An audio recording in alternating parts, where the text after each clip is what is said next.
เครื่องมือแต่งรูปอย่าง Clean Up บน iOS 27 ก็ได้รับการอัปเดตนะครับสามารถลบวัตถุได้เนียนขึ้นแล้วก็จัดการกับวัตถุที่มีความซับซ้อนได้ดีขึ้นนะครับเดี๋ยวไปดูกันเลยครับวันนี้ผมมีมา3ตัวอย่างนะครับก็จะมีซ้ายสุดเป็น iOS 27 นะครับบน iPhone Air ตรงกลาง iPhone 16 จะเป็น iOS 26 แล้วก็ขวาสุดจะเป็น Galaxy AI นะครับบน S26 Ultra ก็จะมีสถานการณ์ในการลบวัตถุหลายแบบเลยนะครับไม่ว่าจะเป็นการลบวัตถุแบบง่ายวัตถุที่มีความซับซ้อนนะครับและการที่ผมเอา Galaxy AI มาลองเทียบด้วยเพราะว่าหลายคนสงสัยนะครับหลายคนพูดถึงการลบวัตถุด้วย AI ก็นึกถึง Galaxy AI ของ Samsung เพราะว่าเขาลบวัตถุได้เก่งจริงเนาะคลิปนี้ก็จะมาลองเทียบให้ดูนะครับว่า iOS 27 ที่เป็นเวอร์ชันใหม่แล้วก็ได้รับการอัปเดตแล้วเนี่ยจะเป็นยังไงนะครับเดี๋ยวไปดูกันเลย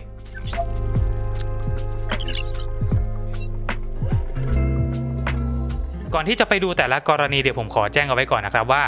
iOS 27 นี้จะเป็นเวอร์ชันเบต้านะครับยังไม่ใช่เวอร์ชันสมบูรณ์นะยังเป็นเวอร์ชันที่กำลังอยู่ในระหว่างการพัฒนาอยู่นะครับแล้วก็ในการลบวัตถุในฝั่งของ Samsung ผมจะไม่ใช้ปากกา S Pen นะเพื่อความเท่าเทียมนะครับจะใช้นิ้วในการควบคุมทั้งหมดเลยและรูปตัวอย่างที่จะนำมาสาธิตในวันนี้จะเป็นรูปที่ถ่ายจากเครื่องเดียวกันทั้งหมดเลยนะครับรูปที่ถ่ายจาก iPhone ก็จะเป็น iPhone Air ทั้งหมดที่ถ่ายจาก Samsung ก็จะเป็น S26 Ultra ทั้งหมดนะครับสำหรับ Clean Up หรือว่าเครื่องมือแต่งรูปนี้บน iOS 26 เวอร์ชันก่อนหน้าเนี่ยก็มีนะครับเพียงแต่ว่าอาจจะ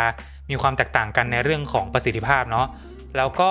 ในเรื่องของการใช้งาน Clean Up เวอร์ชันใหม่ไม่จำเป็นจะต้องเปลี่ยนภาษานะครับเป็นภาษาไทยก็สามารถใช้งานได้นะเดี๋ยวเราไปดูกรณีแรกกันเลยดีกว่าครับกับการลบวัตถุแบบง่ายอาจจะเป็นรูปนี้ผมเพิ่งถ่ายมาเมื่อกี้นี้เลยนะครับจะเป็นการถ่ายกระถางต้นไม้นี้นะถ่ายด้วย iPhone Air นะครับจริงๆอันนี้ก็ถือว่าไม่ได้ง่ายมากนะเพราะว่าฉากหลังเนี่ยมีพวกชั้นพวกอะไรแบบนี้มันก็จะมีความซับซ้อนอยู่พื้นหลังนะครับก่อนจะเริ่มลบเนี่ยเดี๋ยวผมจะให้ดูก่อนนะครับว่ารูปนี้ถ่ายด้วย iPhone Air ทั้งหมดเลยนะครับนี่ iPhone Air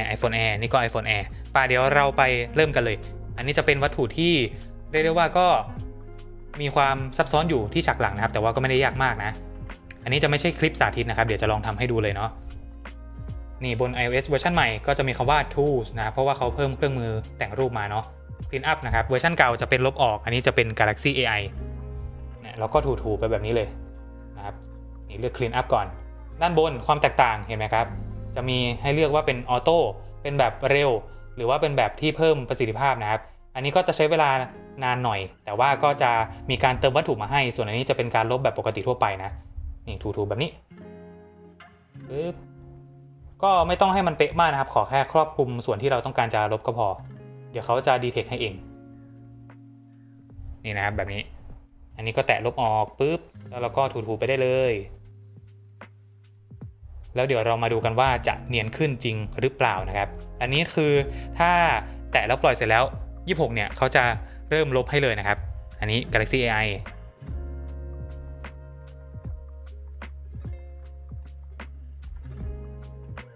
ประมาณนี้นะครับเดี๋ยวอันนี้ก็เรียกได้ว่าปกติแล้วกันเนาะอันนี้คือดูออกเลยว่ามีการลบวัตถุนะครับไม่ได้เนียนขนาดนั้นเพราะว่ามีเงาอยู่ตรงนี้เดี๋ยวลองแตะลบปึ๊บก็รอประมวลผลสักครู่นะครับหลายคนก็น่าจะรู้อยู่แล้วนะว่า Galaxy AI เนี่ยเขาแต่งเรื่องของการแต่งรูปหรือว่าลบวัตถุด้วย AI นะครับนี่เสร็จก่อนนะครับนี่เห็นไหมว่าบน iOS 26เนี่ยตรงนี้จะมีดำๆเหมือนเป็นเงาเนาะแล้วก็ตรงนี้ดูไม่ค่อยเนียนเท่าไหร่นะครับ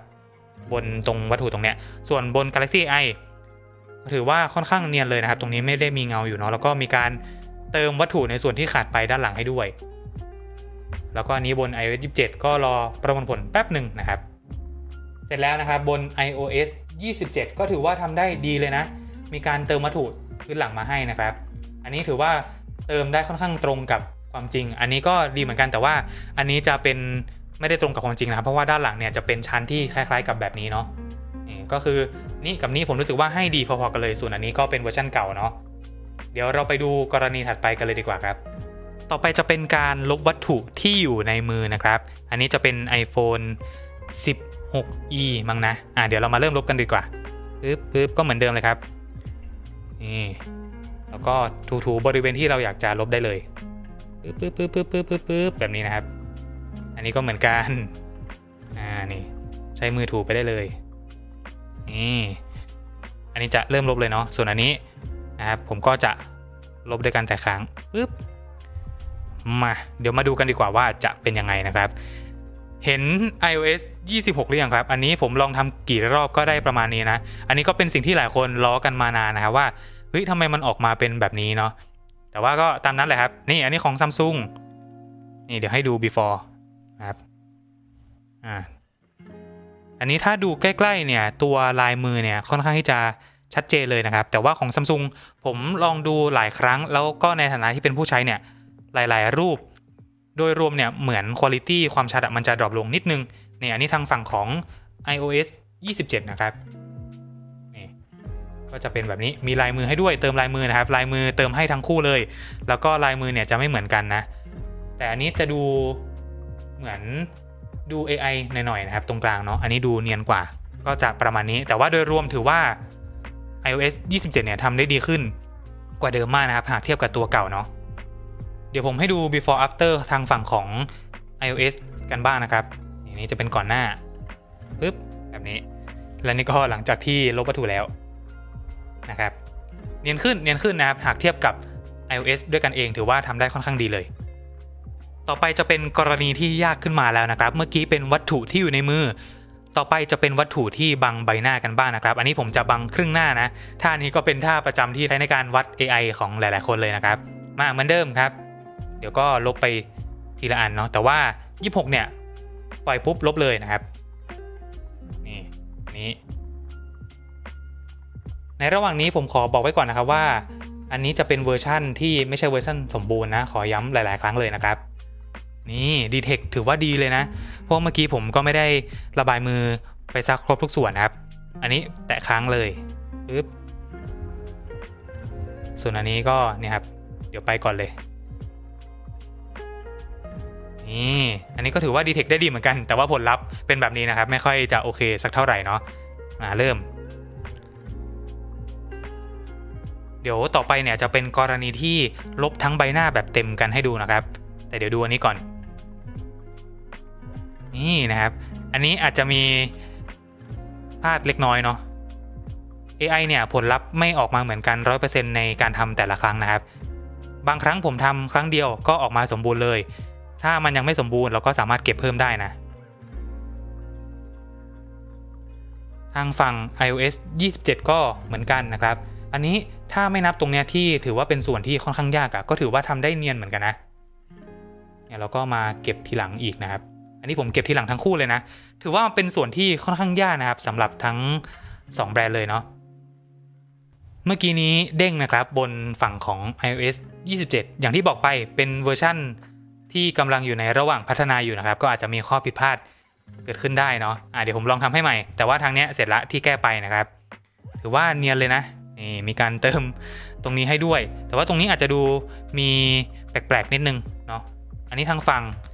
iOS 27 นะครับเดี๋ยวให้ดูใกล้ๆประมาณนี้ส่วนอันนี้ก็ตามนี้นะครับอย่าไปขยายเพิ่มเลยเนาะนี่ถือว่าโอเคเลยนะใบหน้าครึ่งหนึ่งที่เติมให้นะครับนี่ไม่แน่ใจว่าอาจจะใช้หลักการเหมือนเป็นมิเรอร์แบบทางฝั่งนี้หรือเปล่าเนาะ AI ของทั้ง2แบรนด์แต่ว่าโดยรวมผมถือว่าส่วนตัวเนี่ยถือว่าค่อนข้างใกล้เคียงกับ Galaxy AI เลยนะทำได้ดีพอๆกันเลยนะครับแต่ว่ามันตรงจุดเนี้ยตรงจุดที่เป็นนิ้วที่ติดกันหลายๆอันแล้วก็มีมือถืออยู่นะครับผมว่าค่อนข้างยากเนาะแบรนด์ไหนก็อาจจะเอาไม่ค่อยลงต่อไปจะเป็นกรณีลองลบทั้งใบหน้ากันดูบ้างนะครับเพราะว่าก่อนหน้าลบวัตถุที่อยู่บนใบหน้าเนาะมันจะเป็นครึ่งหน้านี่ก็นี่ตั้งค่าไว้เลยครับ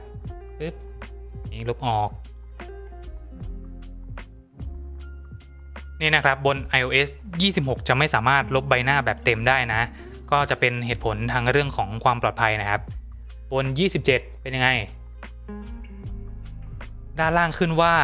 Identity Protect นะครับก็คือเหตุผลเดียวกันเพียงแต่ว่าอันนี้เนี่ยจะไม่ได้ทำการเบลอหน้าเหมือนบนเวอร์ชัน26นะครับส่วนทาง Galaxy AI เช่นกันครับไม่สามารถเจนทั้งใบหน้าได้เนาะเนี่ยจะเขียนว่าไม่สามารถสร้างคอนเทนต์นี้ได้ผมว่าน่าจะเป็นเรื่องของความเป็นส่วนตัวแล้วก็ความปลอดภัยนะเพราะว่าเจนครึ่งหน้าเนี่ยมันยังใช้แค่ครึ่งหน้าที่เป็นครึ่งหน้าที่เจนด้วย AI ส่วนอีกครึ่งนึงยังเป็นใบหน้าเราจริงๆแต่ว่าท่านี้จะเปลี่ยนทั้งใบหน้าผมว่าน่าจะเป็นเรื่องของความปลอดภัยเผื่อบางคนอาจจะเปลี่ยนหน้าแล้วก็เอาไปใช้ทำอะไรที่อาจจะไม่เหมาะสมนะครับก็คือตอนนี้ทั้ง iOS 27 26 Galaxy AI หรือว่า AI หลายๆแบรนด์เนี่ยจะไม่สามารถ เจนใบหน้าแบบเต็มได้นะครับกรณีถัดไปนะครับจะเป็นการลบวัตถุที่มีความซับซ้อนซึ่งเรื่องนี้เนี่ย Apple เขาได้ทำการบอกใน WWDC 2026 นะครับว่าเป็นการอัปเกรดของ Clean Up เลยบน iOS 27 อันนี้ก็ถือว่าน่าลองนะครับรูปนี้ผมกับไบคูนเนี่ยยืนซ้อนกันอยู่นะครับผมจะอยู่ข้างหลังนะแล้วก็ด้านหลังฉากก็เรียกได้ว่ามีองค์ประกอบเยอะพอสมควรนะครับทั้งรถท้องฟ้าสายไฟอะไรพวกนี้เดี๋ยวมาดูกันว่าจะทำได้ดีไหมเดี๋ยวขอเริ่มจาก26ก่อนเหมือนเดิมแล้วกันอันนี้หลายคนก็ไม่ต้องลุ้นนะครับว่าเป็นไงผมจะลบคนที่อยู่ด้านหลังก่อนแล้วกันซึ่งก็คือตัวผม26เนี่ยจะมีการแนะนำขึ้นมาด้วยนะครับว่าจะลบอะไรแต่ว่านี่ผมจะลบคนเนาะถ้าไม่นับตรงนี้ถือว่าก็โอเคอยู่นะบนพื้นนี่ถือว่าค่อนข้างเนียนนะครับแต่ว่าตรงนี้เห็นไหมมันจะมีแปลกๆนิดนึงอันนี้บน27นี่เขาก็ดีเทคเป็นลบผมให้ละก็แตะ clean up ส่วนฝั่งนี้เหมือนเดิมครับเดี๋ยวผมจะแตะลบตัวผมด้านหลัง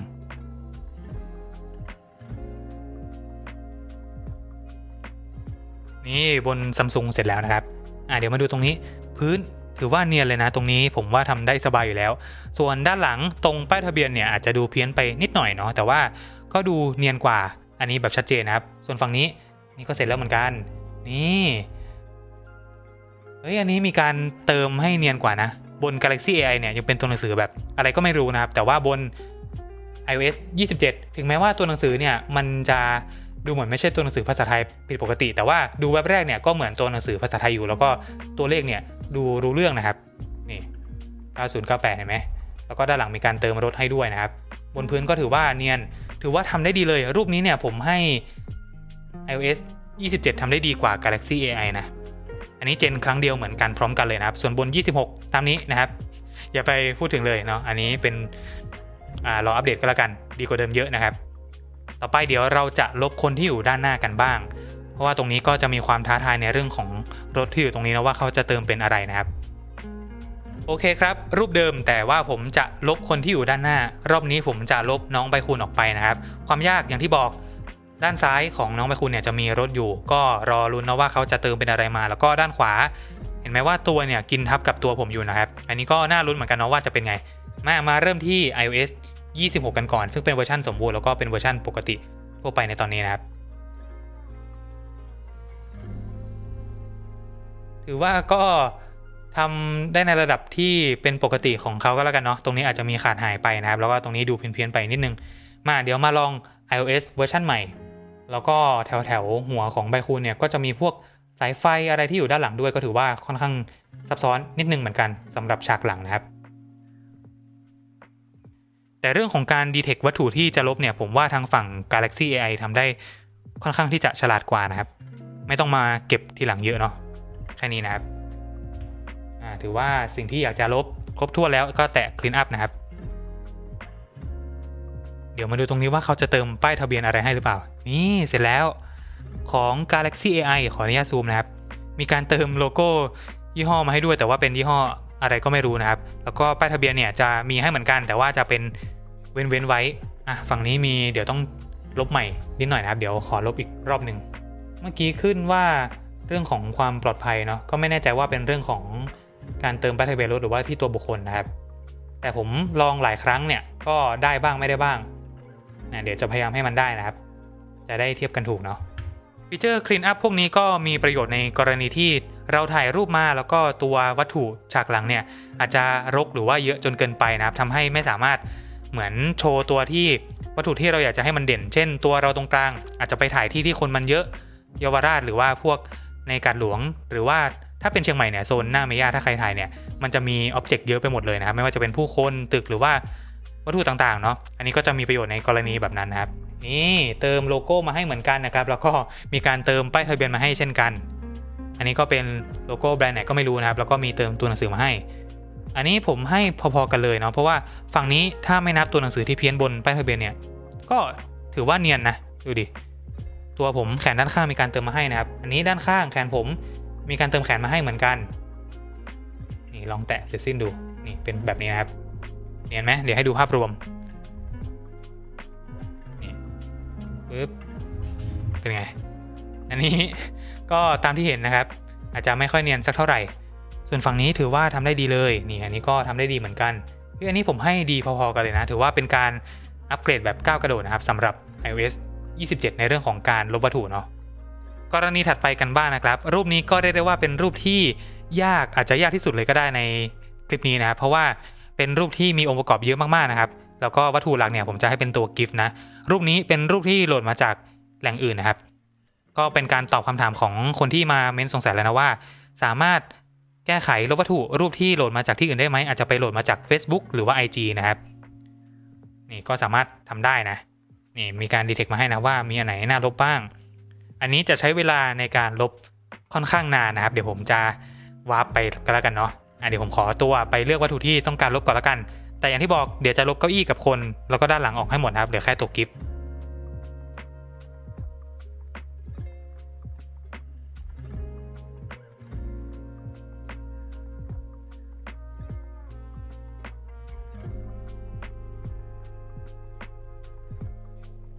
ผมก็เลือกวัตถุที่ต้องการจะลบเสร็จเรียบร้อยแล้วนะครับอย่างที่บอกบน iOS 26 เนี่ยปล่อยมือปุ๊บเขาจะทำการลบให้เลยนะครับอันนี้ก็จะประมาณนี้ก็ค่อนข้างที่จะแปลกๆพอสมควรนะครับแล้วก็หลายจุดค่อนข้างจะไม่เนียนเดี๋ยวเรามาดูเวอร์ชั่นใหม่ที่ยังไม่สมบูรณ์กับ Galaxy AI กันดีกว่าผมก็จะเลือกประมาณนี้ผมเดาว่าน่าจะต้องมีเก็บงานกันอีกสักหน่อยรูปนี้ค่อนข้างยากนะครับอันนี้ไม่อยากตัดสินแบรนด์ไหนเนาะผมว่าไม่ว่าจะเป็น AI แบรนด์ไหนมันก็ทำยากแหละเห็นไหมอันนี้ก็มีต้องมาเก็บตกนิดนึงนะครับเดี๋ยวเราฝั่งนี้เสร็จก่อนดีกว่าแล้วเราค่อยๆเก็บไปพร้อมกันเนาะเพื่อความแฟร์นะครับแต่โดยรวมพื้นหญ้าแล้วก็หลายๆวัตถุเนี่ยก็ถูกลบออกไปค่อนข้างที่จะเนียนเลยนะดูพื้นหญ้าตรงนี้มีการเติมมาให้นะครับนี่อันนี้ก็มีเก็บตกค่อนข้างที่จะเยอะหน่อยแต่ว่าบนพื้นหญ้าก็เนียนเหมือนกันเดี๋ยวผมจะเก็บตกที่เหลือต่อนะครับ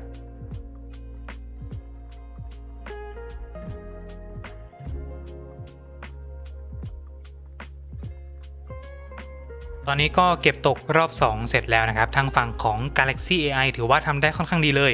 จะมีตรงนี้บ้างนิดหน่อยนะครับซึ่งผมคิดว่าถ้าบางคนไปเก็บเพิ่มเนี่ยก็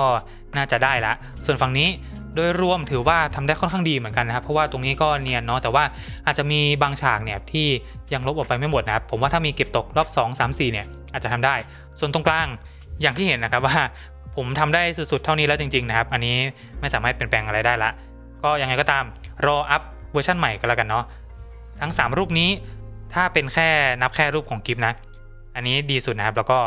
ตามนี้อันนี้อาจจะมีบ้างนิดหน่อยแต่ว่าโดยรวมทำได้ค่อนข้างดีส่วนอันนี้ก็ตามที่เห็นนะเดี๋ยวเรามาลองกันดูดีกว่าครับว่าตัวเลือกแบบเร็วหรือว่าแบบเพิ่มประสิทธิภาพเนี่ยมันจะผลลัพธ์ต่างกันไหมอันนี้บน26นะอันนี้จะเป็นรูป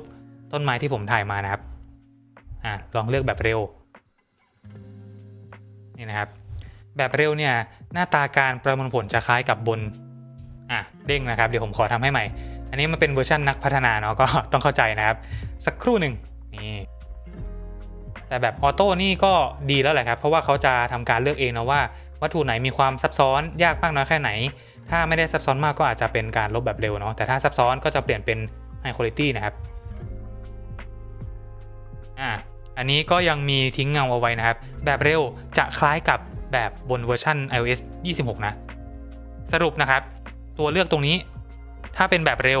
ผลลัพธ์ค่อนข้างที่จะคล้ายกันกับบน iOS 26 แต่ถ้าเป็น High Quality ดีกว่าค่อนข้างมากครับแต่ว่าจะมีระยะเวลาในการประมวลผลสักเล็กน้อยถ้าได้ลองใช้เวอร์ชันสมบูรณ์จริงๆก็เปิดออโต้เอาไว้ก็ได้นะต่อไปจะเป็นกรณีที่หลายคนสงสัยแล้วก็ตัวผมเองก็สงสัยเช่นกันนะครับแต่ว่าได้ไปลองเล่นมาแล้วแหละก็คือถ้าเราใช้รูปที่ถ่ายจากแบรนด์อื่นล่ะได้ไหม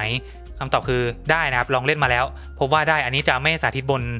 Samsung นะเพราะว่าบน Samsung เนี่ยใช้รูปจากแบรนด์อื่นได้นะครับไม่ว่าจะเป็นรูปจากที่ไหนก็ตามแต่ว่าบน iOS นี่รูปนี้ผมถ่ายด้วย S26 Ultra นะครับรูปนี้สามารถเจนได้ทั้งคู่เลยนะไม่ว่าจะเป็นรูปจากไหนนะครับอันนี้ผลลัพธ์ไม่ต้องสืบนะครับเหมือนเดิมแน่นอนออกมาอาจจะเละนะส่วนฝั่งนี้นี่รูปจาก S26 Ultra อันนี้ก็ขออนุญาตใบคูณเรียบร้อยแล้วนะครับนี่ก็แตะ Clean Up นี่เสร็จแล้วนะครับอันนี้ผลลัพธ์ใกล้เคียงกับที่ถ่ายด้วย iPhone Air เลยนะก็สรุปถ่ายจากแบรนด์ไหนก็สามารถเอามา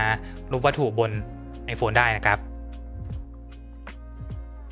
ก็จะประมาณนี้นะครับสำหรับเครื่องมือ Clean Up บน iOS 27 เวอร์ชันใหม่นี้ซึ่งตอนนี้ผมขอย้ำอีกทีนะครับว่าเป็นเวอร์ชันเบต้านะกำลังอยู่ระหว่างการพัฒนานะครับอาจจะมีการปรับปรุงเปลี่ยนแปลงหรือว่าข้อผิดพลาดเกิดขึ้นได้เป็นเรื่องปกติเนาะส่วนอันนี้จะเป็นเวอร์ชันปัจจุบันนะครับกับ iOS 26 ก็เห็นได้แล้วนะครับว่าความต่างเนี่ยเห็นได้ค่อนข้างที่จะชัดเจนหากเทียบกับ iOS ด้วยกันเองเนาะiOS 27 ลดวัตถุดีกว่ามากๆนะครับทั้งวัตถุที่เป็นแบบง่ายแล้วก็วัตถุที่มีความซับซ้อนส่วน Galaxy AI อันนี้ก็ถือว่าเขาเก่งอยู่แล้วแหละแต่ว่าก็จะมีบางรูปที่อาจจะมีผมให้ทางเนี้ยดีกว่าบ้างเช่นรูปที่ยืนซ้อนกันการเติมป้ายทะเบียนเนี่ยทางฝั่งนี้เนียนกว่านะครับแต่อย่างที่บอกไป Gen AI แต่ละครั้งผลลัพธ์อาจจะไม่ได้เหมือนกันซะทุกครั้งนะครับอาจจะเจนหลายๆรอบก็ได้แล้วแหละสำหรับเวอร์ชันแบบเต็มของ iOS 27 ทั้งการ clean up หรือว่าเครื่องมืออื่นเนี่ยเดี๋ยวถ้าได้อัพยังไงเดี๋ยวจะมาทำให้ดูทีหลังนะครับและสำหรับใครที่สนใจ iOS 27 ว่ามีอะไรเปลี่ยนแปลงบ้างพี่เต้นทำคลิปเอาไว้ให้แล้วนะครับแต่ว่าอันนั้นก็เป็นเวอร์ชันเบต้าเหมือนกันนะไปตามดูได้นะครับหากใครมีคำถามสงสัยตรงไหนเกี่ยวกับคลิปนี้สามารถคอมเมนต์ไว้ได้เลยนะครับเดี๋ยวผมจะเข้าไปตอบนะก่อนจากกันไปฝากกดไลค์กดแชร์กดติดตามไว้ด้วยนะครับเพื่อเป็นกำลังใจให้กับผมแล้วก็ทีมงานในมดนะเจอกันใหม่ครั้งหน้าครับสวัสดีครับ